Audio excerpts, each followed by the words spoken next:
Hi guys, I'm a Forester back with another pen review. I hope you like the new look. Since I started making pen reviews, there's been one pen that you've recommended I buy above all others, the Pilot Metropolitan Retro Pop. Now, it's generally considered to be the best starter pen on the market. Based on my other collections though, especially with knives, I had decided not to buy any starter pens. But you persisted in recommending the Metropolitan and I finally gave in. In fact, I bought two of them. I bought the Retro Pop Red with a fine nib for me and the Retro Pop Purple with a medium nib for my wife. Let's go to the tabletop for a closer look. Okay guys, we're at the tabletop now, and first off I wanted to show you the packaging that the pens came in. And this is the information on the outer cardboard box that you'll need if you want to order one of the pens. But I'll put a link in the description box below to both of these pens. Inside the box was this use and care guide, and I did think Pilot did a good job of illustrating and describing care of these pens. Now the pens, a squeeze converter, and a black ink cartridge came in this plastic case. This case is fairly sturdy, and I'll probably hold on to it. I haven't used either of the converters right here, and I really don't plan to. Both pens are running the original black ink cartridge that came with them. I bought a package of red ink cartridges for my pen and black ink cartridges for my wife's pen. By the way, I think it's safe to say that I've used my pen more than my wife has used hers. My original cartridge is almost empty. I hope there's enough to do the writing sample at the end of this review. But I noticed that my wife's pen still has a good bit of ink in it. We've had these for probably almost 2 months, and she still has a good bit of ink left in hers. Now, I bought the red pen because I needed a dedicated red inked pen for editing papers at work. I had been considering this pen for a while, but to be honest, I really don't like the contrasting colors of the red and the reddish purple center band. And I hope you can see that in the video. I'm not sure it's coming through, but to me they clash. It's the same with the purple pen, but maybe just a little less annoying. Well, that's definitely starting with a negative, but it'll all be uphill from there. Now, the Metro has a basic torpedo shape. It's smaller at each end and then thicker in the middle. Both ends are rounded, with the cap end a little bit larger than the other end. Now, the clip has a very simple design. I'll try to give you a close-up of that, and I'll say it has just the right amount of tension. It's easy enough to get in and out of the pocket. On the cap it says Pilot Japan in 2 places, once right there, and once a little more obscurely on the clip. There it says Japan, and on the other side it says Pilot. Now, one of the nicest things that I like about this pen is the pop and click sounds that it makes when uncapping and capping. Now, I'm going to hold this one up to my microphone so you can hear it. I don't know why I like it so much, but I do.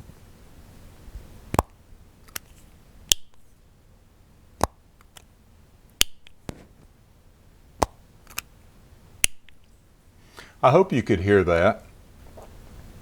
Let's look at the Metro side by side with 2 other popular pens, and first off I'll put down my Lamy Safari knockoff.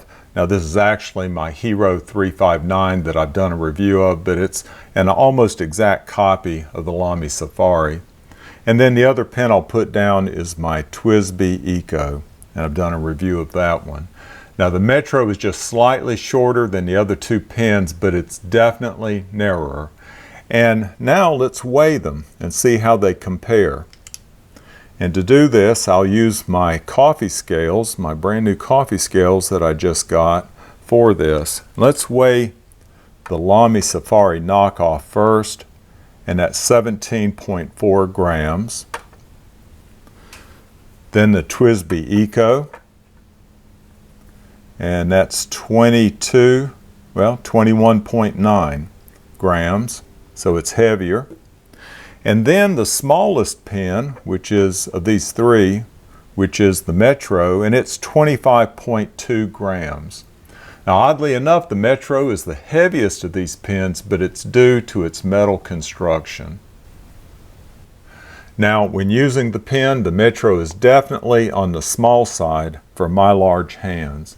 It's long enough. I don't have to post it, which you can post these pens, but I just don't prefer to. But the section is just a bit too narrow for my taste. And then finally, let's get to the nib, because this is the reason y'all so highly recommended the Metropolitan to me. Pilot nibs are just very consistent in writing quality, especially the line width. And that's why I got two pens, a fine nib and a medium nib, so I could compare them. I'll probably use these pens to judge all my other pens by. I do want to point out that a Japanese fine is finer than Western fine nibs. Most of you know that, and it's the same thing for the medium. There's a reason for that, which will become obvious in the writing sample, which I'll get to right now. Okay, and as usual, I'll be writing on my Rhodia notepad. And let's start with the fine nib. Okay, this is the Pilot.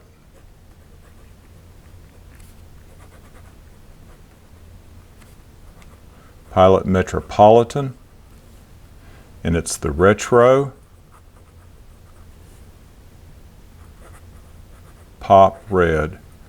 And at least I got that written before the ink ran out. And let me just go ahead and say this is the fine nib. Okay, let's see how the medium compares. This is the Pilot.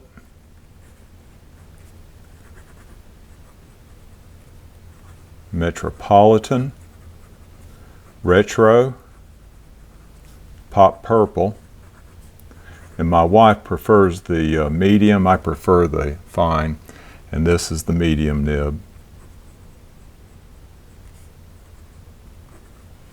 Okay, and let's just put down some lines.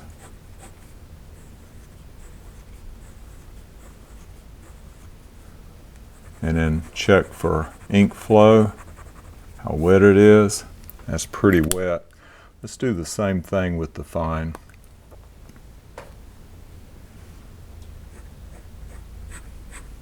The one thing that you'll notice is how consistent these are.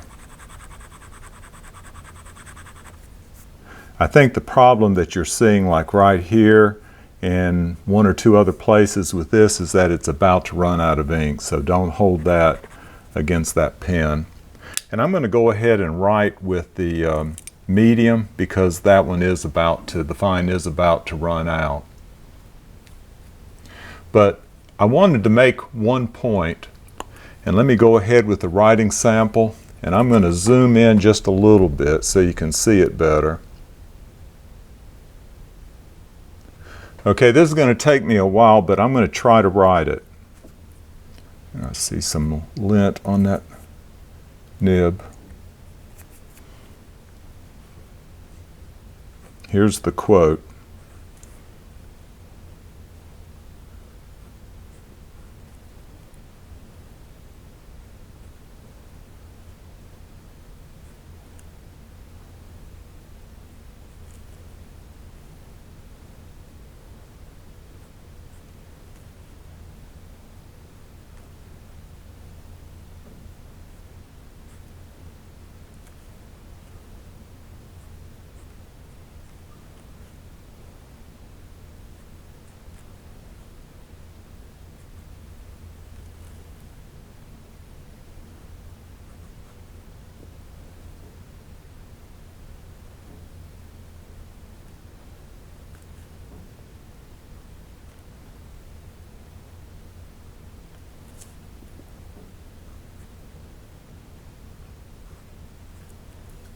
Tell you, I got to concentrate to do this.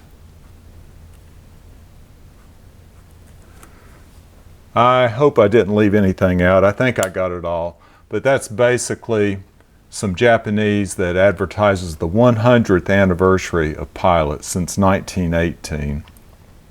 But the point is that it takes, to make these fine characters, and I didn't do it well, I'm sure, it really takes a fine nib, and so that's why Japanese nibs are finer than Western nibs, and medium nibs are finer than Western mediums, because they need a finer nib to do that level of detail. So to summarize, what do I like and what don't I like about the Metropolitans? And I'll start with what I don't like, because there's only two things. First, visually, I don't care for the clashing color of these center bands. It's something I can live with, and I doubt it would make any difference in whether I would use the pen. Secondly, though, and more importantly, the pen is obviously too small for my hands, but it's perfect for my wife's hand. Now, that might be something that would make a difference whether I use this pen routinely in the long run. Well, what do I like? First of all, I love the pop and click of the cap. It makes me want to use this pen. Second, I like the convenience of the large ink cartridges. They're no fuss, no muss, and they last a good while. Third, and especially, I love the nibs, both the fine and the medium. They're nibs that I can count on working every time. And fourth, there's the price. You know, this is a quality pen that you can buy for under $20. I didn't mention that in the review, but this is a very inexpensive pen. You can't go wrong at that price. I'll put a link to my Amazon portal below. There it is, guys. You recommended the Metro, and I listened. And I'm glad I did. Y'all take care.